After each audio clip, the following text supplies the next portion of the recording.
You press the button, the engine starts. That's it. That's the whole experience of starting a modern motorcycle. It's reliable, it's effortless, and honestly, it's kind of boring. But rewind to the 1970s, and starting your bike was a full-body negotiation between you and a half-century-old internal combustion engine.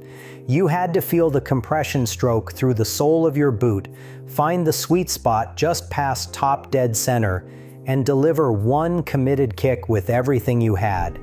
Get it right, and the engine barks to life like it's doing you a personal favor. Get it wrong, and the bike kicks you back hard enough to put you in a cast. The Honda CB550 Four lived in both of those worlds. It had an electric starter and a kick lever because in 1974, you genuinely needed both. And that little detail tells you everything about why the Kickstart eventually died. But this story doesn't start with the Honda CB550 sitting in some enthusiast's garage. It starts with a basic engineering problem that every motorcycle has shared since the very first one rolled out of a workshop in the late 1800s. An engine is just a rotating assembly that uses controlled explosions to keep itself spinning. But before you get the first explosion, you need the first rotation. Something has to physically turn the crankshaft to draw in fuel, compress it, and allow the spark plug to ignite it. On a modern bike, a small electric motor handles that job. On an older bike, your right leg handled it. And on a really bad day with a dead battery and no kick lever, your running shoes handled it because you can push start most motorcycles by getting them rolling in second gear and dumping the clutch. The rear wheel spins the drive chain, which spins the transmission, which spins the crankshaft, and if the motorcycle gods are smiling, the engine catches. That last method is actually why top-level race bikes have traditionally avoided carrying heavy onboard starting systems. No starter motor, no heavy battery, no extra gears. The complete starting system on a street motorcycle adds several kilograms of extra weight, typically around 3 to 6 kilograms. And when you're fighting for tenths of a second at the Isle of Man or on a MotoGP circuit, that weight matters enormously. Race teams just roll their bikes onto external roller starters, motorized rubber drums that spin the rear tire until the engine fires, and off they go. And if a rider crashes mid-race and stalls, you've seen the drill. Sprint alongside the bike, hop on, bounce your weight onto the seat, and pray the engine catches before the pack comes back around. The kickstart mechanism itself is a beautiful piece of engineering. When you push the lever down, a ratcheting gear engages a series of gears connected to the crankshaft or to the primary drive and transfers your leg force into crankshaft rotation. The gear ratio multiplies your kick, giving you enough mechanical advantage to overcome the compression resistance inside the cylinders. The instant the engine fires and starts spinning on its own, that ratcheting gear disengages automatically, so the running engine does not try to bicycle kick you into the next postal code. There is just one problem. That ratcheting gear may not disengage if the engine spins backward. And under specific circumstances, the engine absolutely can spin backward. If the fuel and air mixture ignites too early, whether from advanced ignition timing, a hot spot in the combustion chamber, or just poor technique, the combustion force slams the piston back the way it came, reversing the crankshaft, reversing the gears, and sending the kick lever violently upward into whatever body part is on it. This is called kickback, and it is exactly as unpleasant as it sounds. The injuries are no joke. Broken ankles are the classic kickback souvenir. Torn calf muscles, fractured feet, hyperextended knees. One Norton Commando owner on a vintage motorcycle forum described breaking his ankle twice from kickback, and the fear from those injuries made his subsequent kicks weaker, which actually made kickback more likely. A vicious cycle, fueled by a British twin with an 11.5 to 1 compression ratio. Another rider's wife spent a year nursing him back from a single kickback incident on a Norton. After that, they both agreed that particular bike would never be kicked again. Engineers fought this problem with decompression levers, little handles that crack an exhaust valve open to release compression, letting you nudge the piston past top dead center safely. The Yamaha SR400 even had a little sight glass on the cam cover that turned silver when you hit the right position. Find your mark, release the decompression lever, return the kick lever to the top, and deliver one smooth, confident stroke. It was a whole ritual. And honestly, that ritual is part of why people still love these machines. But here's the thing that surprises people. Electric starters did not kill the Kickstart because they were always reliable. In fact, the very first attempt at an electric start motorcycle was a spectacular disaster. In 1914, the Indian motorcycle company released the Hendee Special with a 1.5 horsepower General Electric starter generator bolted to the engine. It was supposed to be the future of motorcycling. Instead, the batteries failed after just 12 to 24 starts. Indian had to issue 3 separate recalls, and they pulled the entire model from production within months. The electric starter was so thoroughly embarrassed that it all but disappeared from motorcycles for more than 4 decades. It took Honda's CB550 in 1969 to help establish electric start as a reliable, mass-market feature on production motorcycles. That bike changed everything. It attracted a completely new wave of riders who had zero interest in learning kickstart technique, and it established the push-button expectation that eventually became the industry standard. Which brings us back to the CB550 Four and why it needed both systems.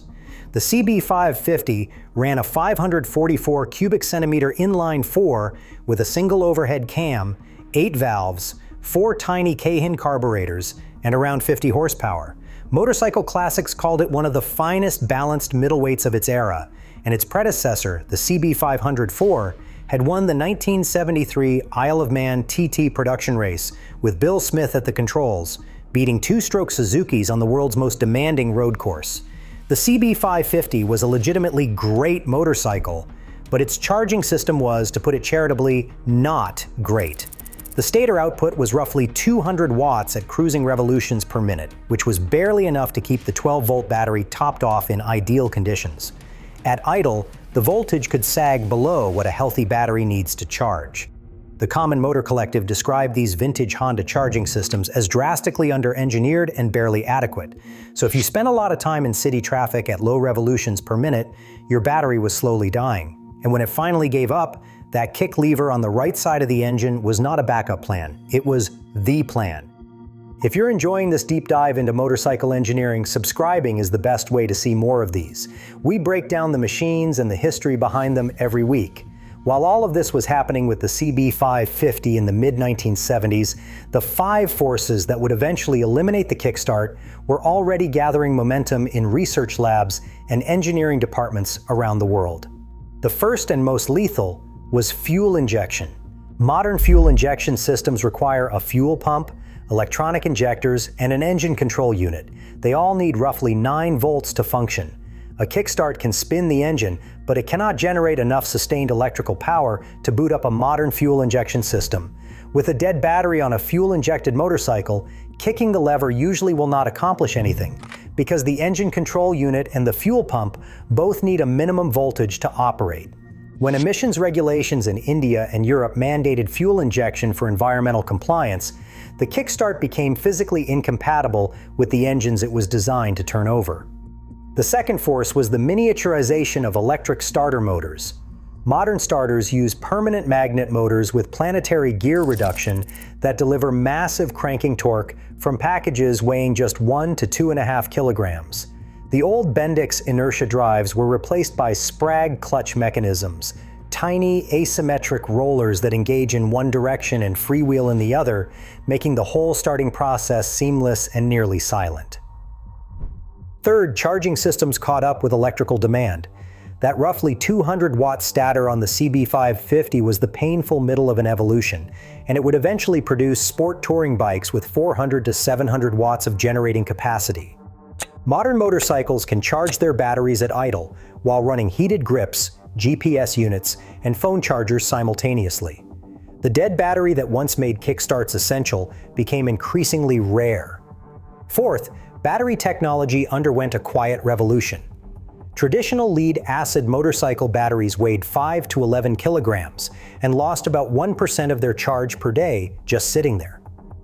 Then around 2010, lithium iron phosphate batteries entered the motorcycle market. A Honda CB550 stock 7-pound battery could be replaced by a Shirai lithium unit weighing just 2.5 pounds, with very low self-discharge and significantly longer cycle life.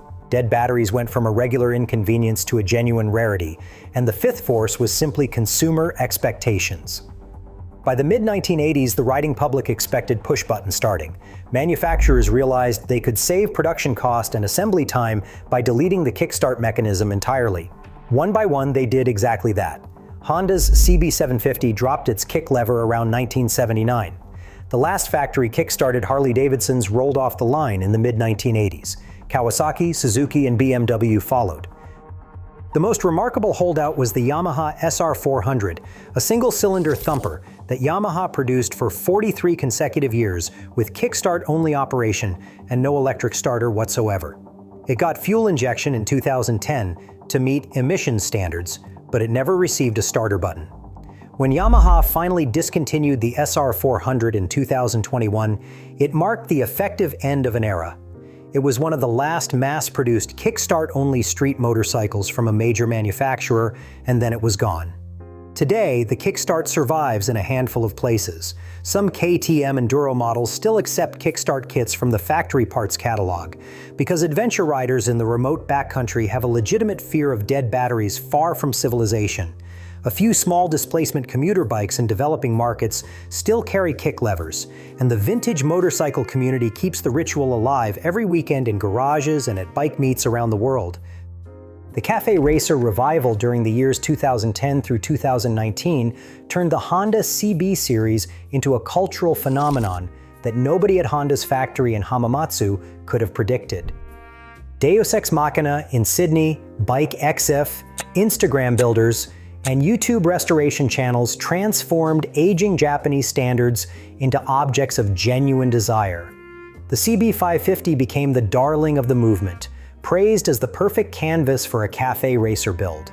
It was lighter and handled better than the bigger CB750, and it had enough smooth 4-cylinder power to be genuinely fun on twisty roads. Vintage Honda prices climbed as a result, and a bike you could buy for a few $100 in 2008 was suddenly commanding thousands of dollars.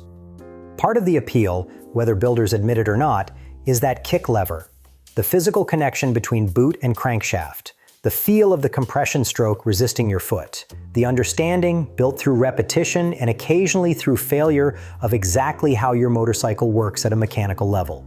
When you ride a vintage bike, you don't just learn to ride, you learn how a motorcycle works because you have to. There is no avoiding it. The kickstart didn't disappear because it stopped working. It disappeared because the motorcycle itself evolved from a mechanical device into an electronic one. The CB550 was one of the last generation of bikes that were genuinely mechanical at their core, carbureted, points fired, and simple enough that a strong leg could substitute for a failing battery. Once engines required computers to run, the kickstart became incompatible with the machine it was attached to. You cannot kickstart an engine control unit, and that single sentence explains everything.